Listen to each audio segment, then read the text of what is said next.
man. All right, good morning and welcome to Chenal. We're so glad that you are here with us this morning. If you're joining us online, welcome as well. We're going to be in Mark chapter 9. If you want to go ahead and turn there, that'll be where we spend a lot of our time this morning. But before I do, I want to tell a quick story of something that happened to me this week. So on Tuesday, I was on a Zoom call, which are still super fun if you're not doing them anymore. I was on a Zoom call, and I had my phone kind of standing up. And I started seeing a few text messages come in from Whitney. And this was around school dismissal time, and so I thought, okay, maybe I need to see what she's texting me about, especially around that 3 o'clock window.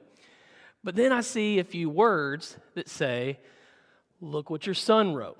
And then I knew I could wait, because I didn't want to know what my son wrote. I've talked about this before, that when there's that separation of who co-created Judah, I'm probably in trouble as well. And so through this whole Zoom call, I'm like, oh man, I'm not even at this point worried about what Judah did. I'm worried about what I did in connection to what Judah did. And so I eventually get done with the Zoom call, and I open up a picture message from Whitney, and it is this. It's a school writing prompt where Judah was asked the 2 best things that happened in 2023. Now, I'll go ahead and say this. Judah had a big year last year. He got to do a lot of stuff. Might I even remind young Judah that 4 weeks ago, he went to Disneyland, got him out of school, took him to Disneyland, happiest place on earth. But he's traveled, he's been to games, he's had just a great year.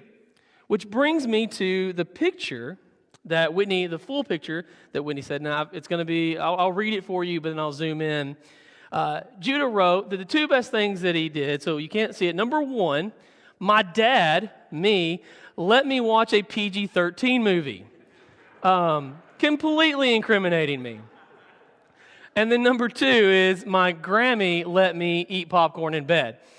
And so kind of zooming in to this one, my dad let me watch a PG-13 movie. Now, I was like, oh man, this isn't cool, because my name's on it, right? I've got blood on my hands. And so I'm immediately like, what on earth is he possibly talking about? And then I remembered the time I tried to connect with my son and encourage him into a new sport. Right around the Masters, Judah had shown an interest in golf. And so we ended up getting him connected with First Tee, which is a great local organization. If you want your kid to learn about golf, it's excellent. A lot of great programs there. So we've got him into First Tee. We sit down that Sunday evening, and I'm like, let's watch the Masters. Let's watch professional golf. In my head, I'm like, future career, retire early. Let's just go ahead and plant the seeds. Goose egg. Kid is like, this is awful television. And then I see that there's a movie that I watched when I was a kid that came on cable, which is an important point of the story. I was like, you know what? We can watch this movie that's about golf. It's hilarious. We'll have a great time, father and son moment. Presented this case. Some of you are laughing already. Presented this case to Whitney. And Whitney just said, you've got to explain to him that there are words in this movie that he can't use socially. I did that. I've read the parenting books. I did that. I said, all right, son, let me tell you, we're going to watch a movie.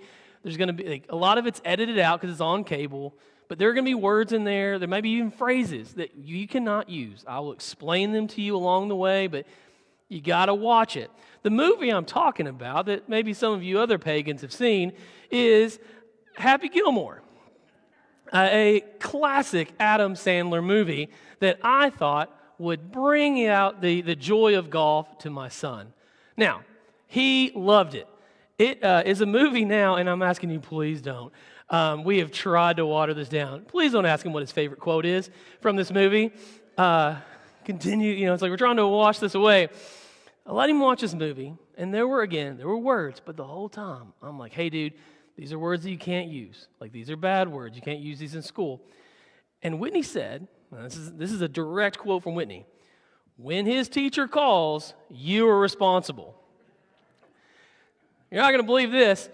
In this particular story, 12 hours later, Judah used one of his new words at school, and again, was not great on the home front. But I tell you this because, one of my favorite things about just existing is being a dad. Kids are so much fun. I have so much fun just with our kids, but even just all the kids at church are so funny and joy-filled to me.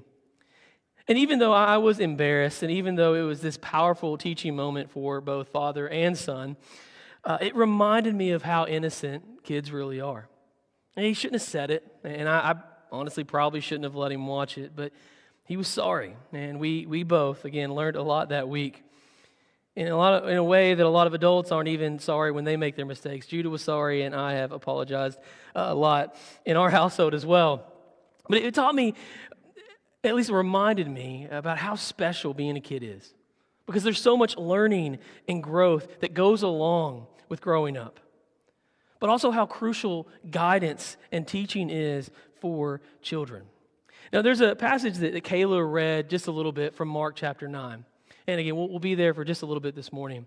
And it starts with Mark recording one of my favorite pastimes of the disciples, arguing with each other.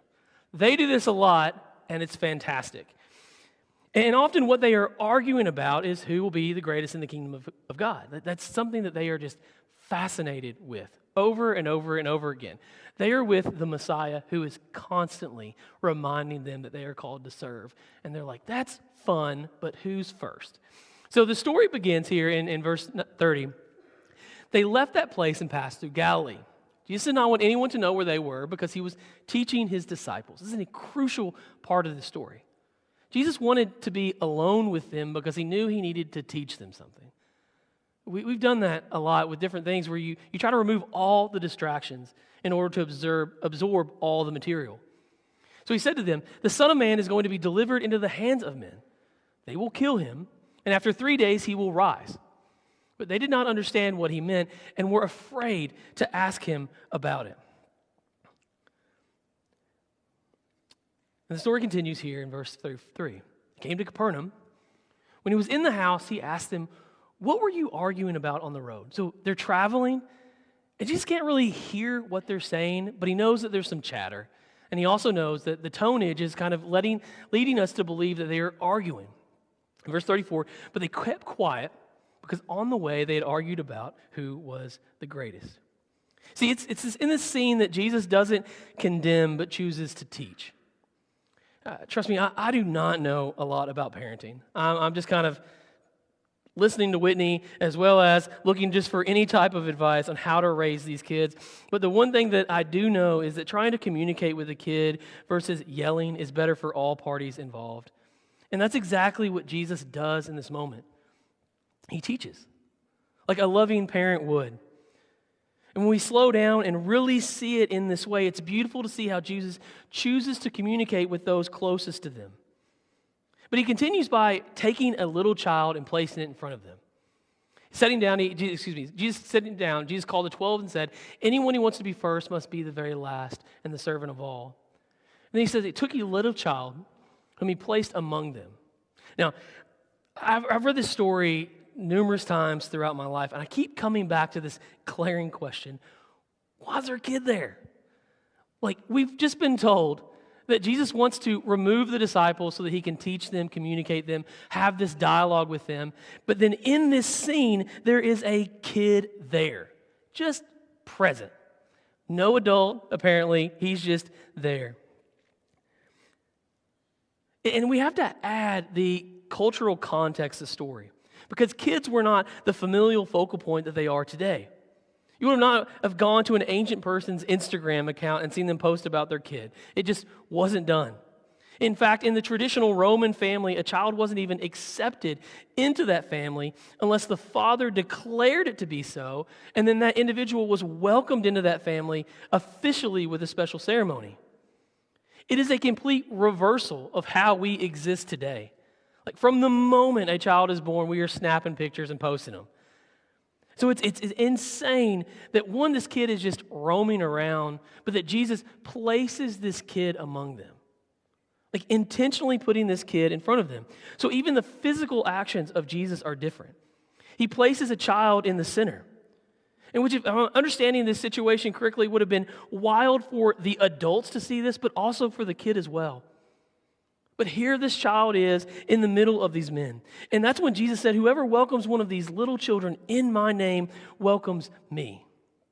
And whoever welcomes me does not welcome me, but the one who sent me. This statement is radical and loaded with a lot of theology that is missed if we don't see what Jesus is doing here. See, the scene starts off with the disciples arguing on who will be first. And then Jesus brings a child to the front and makes it about the least of these. It is a complete role reversal that's happening right in front of their eyes.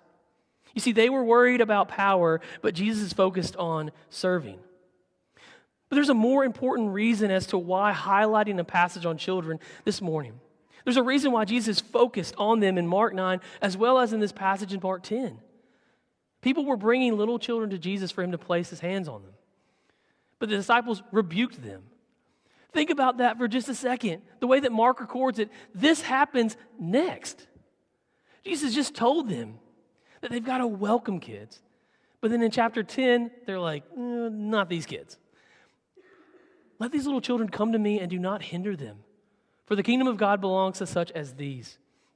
Truly, I tell you, anyone who will not receive the kingdom of God like a little child will never enter it. And he took the children in his arms, placed his hands on them, and blessed them. See, Jesus is focused on children in Mark 9 and in Mark 10. And it's because without children, you don't have a church with a future. It is so easy to get focused on the immediate feeling of church. But church is also about legacy and instilling within future generations the importance of faith and having a relationship with God. There is likely no greater passage than this than Deuteronomy chapter 6, the great Shema. This is a passage that we've turned to once or twice before that begins, "Hear, O Israel, the Lord our God, the Lord is one. Love the Lord your God with all your heart, with all your soul, with all your strength. These commandments that I give you today are to be on your hearts." This is a passage that is just taught and taught and taught in the Jewish culture. It is an anchor for their faith and their beliefs. And in the very next line, it says, "Impress them on your children." This is generational language that we find in Deuteronomy. That it's not just about today, it's also about the future generations that will come after us. Talk about them when you sit at home and when you walk along the road, when you lie down and when you get up.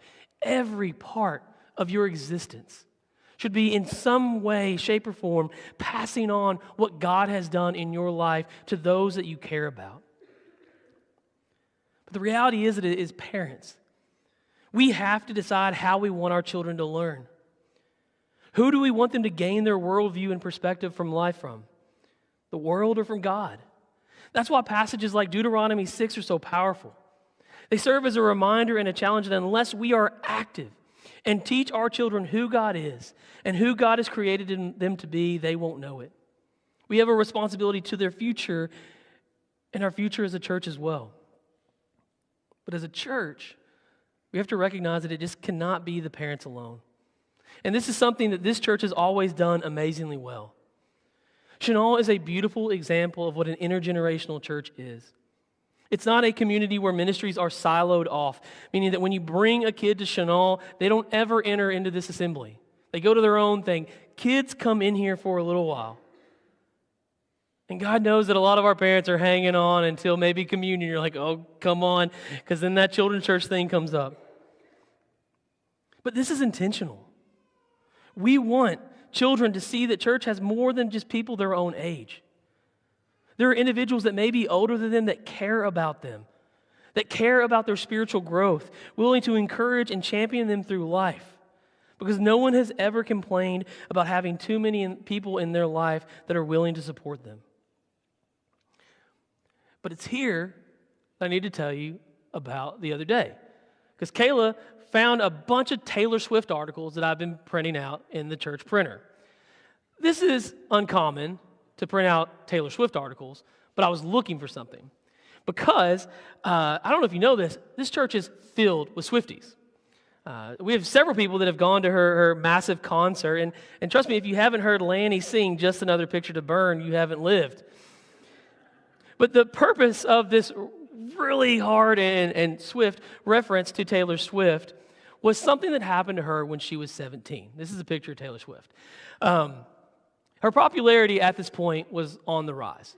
Like it was nowhere near the superstar that she is today, but it was certainly on the rise, and people were starting to notice that this particular individual had talent. Like she was going to be something. It was particularly noticed by another country music star, a man by the name Tim McGraw, who, as all of us Swifties know, was the name of one of her first hits. But seeing the rise of Taylor Swift, Tim McGraw asked her to open for his upcoming tour. Again, this was right around Taylor Swift was about 16, 17 years old. Do you understand how big this would have been for somebody who dreamed of dominating the country music industry and hoping that their career would be on the rise? And this was a no-brainer. She would absolutely join this tour. It would skyrocket her career. Now, what I was printing out the other day was the stories that her mother and Taylor Swift have told about this particular event. Because Taylor Swift tells the story that after she's agreed to go on tour with Tim McGraw, she comes home one night and sees her mother sitting on the steps of their house. When she gets closer, she realizes that her mother is visibly upset. And it's there that night that Taylor Swift's mom informed her that she couldn't join the tour because Tim McGraw's tour was sponsored by a beer company. And because Taylor Swift was underage, it couldn't happen. Now, the way that Swift describes it, she was crushed, devastated. Not only was this dream that she had of joining the Tim McGraw tour, not only was this destroyed, but it was also another career hurdle for her. Well, what could they do? She was underage. She couldn't join the tour. Fast forward to the next year when Taylor Swift turns 18. I don't know how old she's in this picture. This is another picture of Taylor Swift and Tim McGraw for the point of the story. At her 18th birthday party, Tim McGraw's agent shows up. Weird. Was he invited? We don't know. But he shows up to this birthday party, and he hands her a birthday card. She's like, oh, that's sweet. Thanks for doing this. Whatever. Later on, she goes home, opens the birthday card. And the way the story goes, that in the card, it was a happy birthday, Taylor Swift, but it also included a check. Tim McGraw wrote Taylor Swift a check for the estimated amount of money that she would have made by being on his tour. Now think about that for just a second. She didn't sing a single song. She didn't go to a single stop. Couldn't. But Tim McGraw wrote this incredible check in order to pour into this individual that changed her life. And it changed her career forever. She goes on to say that from this point she was able to change the way she traveled. She was able to pay her band. They were able to update. It changed her career trajectory because this one individual was willing to sacrifice and pour into somebody. Now, I'm telling this story because I, too, am in my 1989 era. But more so than that, it highlights the importance of recognizing value in an individual, but also being willing to make self-sacrifices in order to pour into that individual. See, in a weird and beautiful way, this is similar to what Jesus does in Mark 9. He sees the value of someone who may not realize it or perhaps has never experienced someone recognizing their worth. By his actions and words, Jesus tells this child that not only do they have purpose and value, but they also have a place within a community. Remember, this was a foreign in the context in which Jesus lived. And here in this moment, Jesus tells this child that they have a place. If you want children in your church, you have to make room for them, and not just in isolated ministries. They must and need to experience the family element of church. But Jesus also references the need to pour into children, to teach and to guide. Again, it cannot just be from the parents. So how do we do this as a church? One, if there are volunteer opportunities posted and you're willing to take a chance, go for them. We, and by we I mean Whitney and Mallory, we will set you up and have everything needed in order for it to make it as easy as possible for you to serve. And honestly, just spending time with them in whatever capacity you can, they'll love. At her memorial, I told the story of Lee and Tammy teaching children's classes here at Chenal for years. My favorite part of that story was that Lee did not shy away from the fact that he didn't teach that much. Lee was responsible for the snacks and having fun. And sometimes combine those two activities. But do you know who loved that? Kids do. Kids just want attention. They just want you to know that you care about them. And the second thing that you can do is just show up in a kid's life. This is as easy as asking a kid what they are involved in and be willing to show up. If you want to schedule or know when a kid is playing a game, I'll get their schedule for you and we'll go together. In my years of student ministry, my favorite thing was and still is going to games and rooting for our students and against the teams they're playing for. But do you know what that showed them? It showed them that I'm willing to show up for them outside of the church and that our relationship and commitment to one another went beyond the walls of this church. And as we turn our attention to reaching those outside of our church walls, we have to show up outside of this church. And when we do, we respond to the Great Commission and show God that we are willing to go to the ends of the earth. Let's stand and sing together.